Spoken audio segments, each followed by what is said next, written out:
Hey guys, what is up? Welcome back to my channel. For those of you who are new here, my name is Carissa.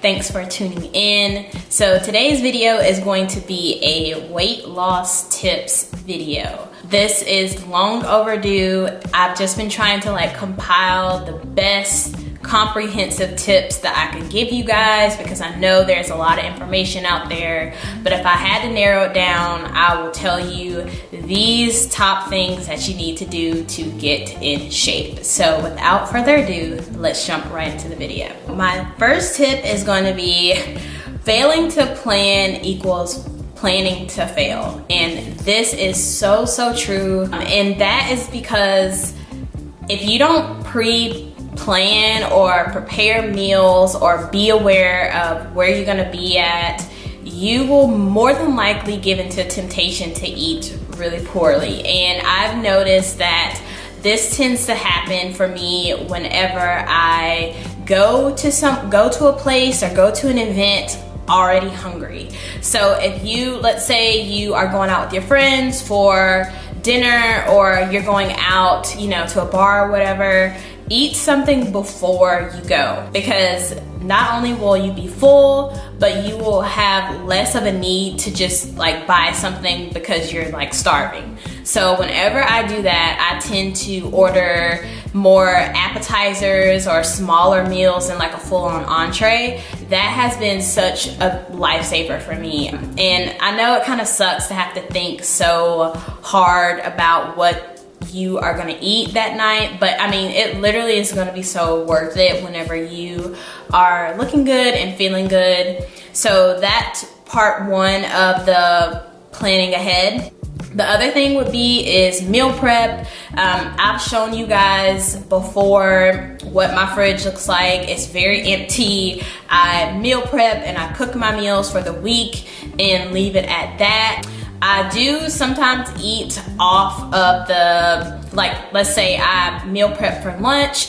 If I'm out for lunch, I have to travel for work. So if I'm out for lunch, I will sometimes eat a lunch from Panera or something like that. But for the most part, I keep things very strict and I meal prep in order to stay on track. So the less options you have, for me, or this has worked for me, the less options you have, the better, because it's just less temptation. The less you have to think about, okay, what am I gonna eat? Is this gonna fit into my macros? You already know, you already have the math figured out. You already are seeing results from eating these particular meals, so why change that? So meal prepping is another major key for me. And then have your go-to meals. So I keep talking about going out, being prepared for whenever you do go out. And that's because that's when I notice that I have the most trouble with my relationship for food. Because when I'm out, I'm just trying to, enjoy myself. I don't want to think about what I can and can't eat. But I've learned that there are certain meals that you just can't go wrong. Most restaurants are gonna have a grilled chicken sandwich or grilled chicken meal, something like that. Go with an appetizer, a shrimp. I've noticed that a lot of restaurants have shrimp appetizer meals or something like that, shrimp tacos. Have your go-to staple items that you can find pretty much at every restaurant, and that will save you a lot of time and heartache on ordering things that you regret later, oh, why did I get the ultimate nachos that are 1,300 calories, and kind of just feel remorseful afterwards. So some of my go-to meals, like I said, I like grilled chicken sandwiches, and most of the times I will take one slice of the bread off and just eat the sandwich like that. Something else I tend to eat, I like the shrimp meals. Sometimes salads. I'm not gonna lie to you and say I'm a big salad person. I'm not a big salad person at all. I am starting to get into salads. There's a really good salad at Panera that I really like. It is the Fuji apple chicken salad. So I'll eat stuff like that, but I'm not a big salad person. Tip number 2 is going to be protein. Weight loss has been directly correlated with the protein you intake. And I wasn't really a big advocate for protein until I realized like how much it has changed my body. So because I have pretty much sculpted and built so much muscle, my body composition is obviously like a lot more dense, and therefore I have burned a lot of weight, or a lot of fat and weight. So building protein builds muscle, and it fuels your body a lot more. So on whatever I eat throughout the day, like my 3 core meals have so much protein. Like I eat either chicken, ground turkey. In the mornings, I told you guys I eat strictly egg whites and a slice of toast. And I even have a protein shake pretty much after every single workout. So I am a big advocate for protein. I've seen the changes it has made for my body. And there's so much research out there proving that protein does nothing but benefit you. So protein has definitely been a huge key for me in my weight loss. Number 3 is gonna be progressive overload. Now this is probably gonna be the most unglamorous part of this video, just because of social media and Instagram. You have people posting all these cool workouts, all these different variations of how to do different exercises, how to grow your booty, and they have you doing like all these, you know, different butt exercises, and all that is, you know, fine, but I feel like sometimes that's very unrealistic, because those people tend to post a different workout every day. And there, you can do that, you can totally do that, but I feel like the most tried and true way to lose weight, unless you're working with a trainer, the most tried and true way to lose weight is going to be progressive overload. And what I mean by that is sticking to a core set of workouts for your splits, workout splits, and then just progressively adding weight to those exercises.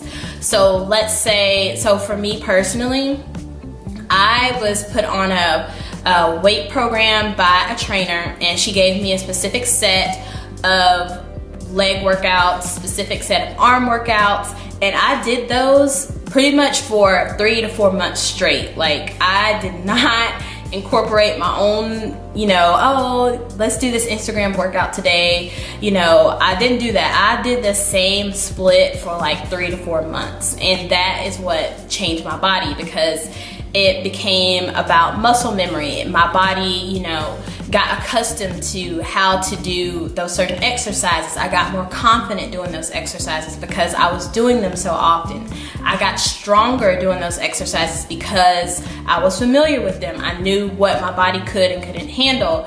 It was easier for me to gauge should I go up in weight or not, because I was doing those same exercises, you know, all the time. So I was able to be like, okay, so last week when I did this, I was only able to do 135. Maybe I can bump it up to 155 today. Like, it's just easier. Like, when it comes to weight loss, I cannot stress enough, the less options, the better. Just keep it simple. And that is literally my number 4 tip, is the KISS acronym. Keep it simple, stupid. Like, not trying to insult anyone. This is just basically just keep it to the core things to get you where you need to be.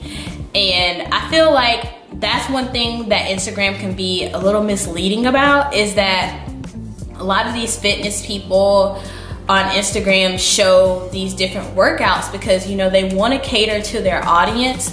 But honestly, I would love to like do a poll on how many of those people actually did those exercises getting to where their fitness level is currently. So let's say we, you know, ask a fitness Instagram guru, like, so out of the workouts you post, how many of these workouts did you specifically do to get to where you are now? And I would be hard pressed to find that they would all say that they did those variations on their way to where they are now.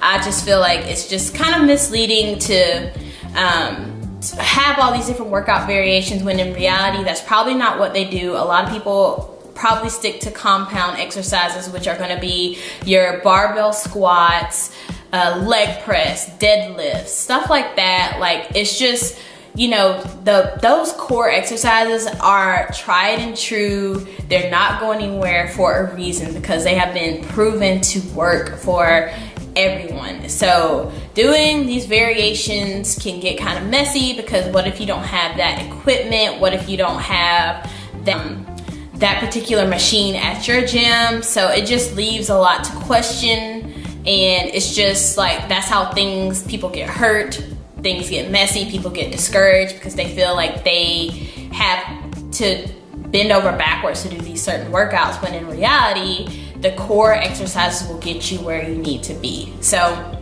sorry if that got a little rambly, but I feel passionately about that, because it could just be super discouraging when you're trying to follow these Instagram gurus and you're like, this workout is ridiculously like complicated. I just want to do the simple stuff. So that's how I feel about that. And then my last tip will be, the scale is not the end all be all. And I personally am still trying to wean myself off of the habit of checking the scale every single morning. It's such a bad habit, just because like there's so many determining factors for what the scale will say. Like, if my period is coming on, I'm gonna weigh more. If I had like Chipotle or something super high sodium, I'm going to weigh a lot more.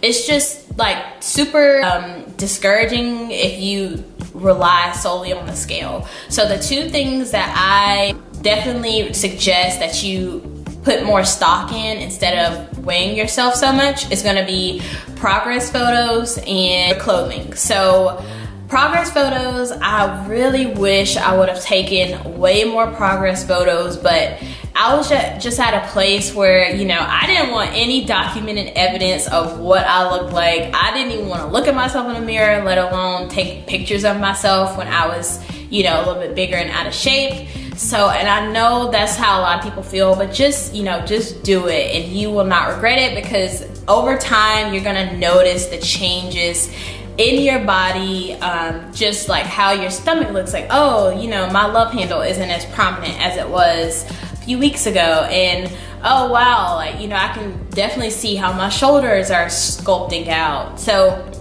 progress photos, and then the way your clothing fits. So I've told you guys before that I actually, when I made up in my mind that I wanted to lose weight, I actually bought a few items that were too small for me at the time, and I was just kind of like, okay, I'll work my way into those items eventually.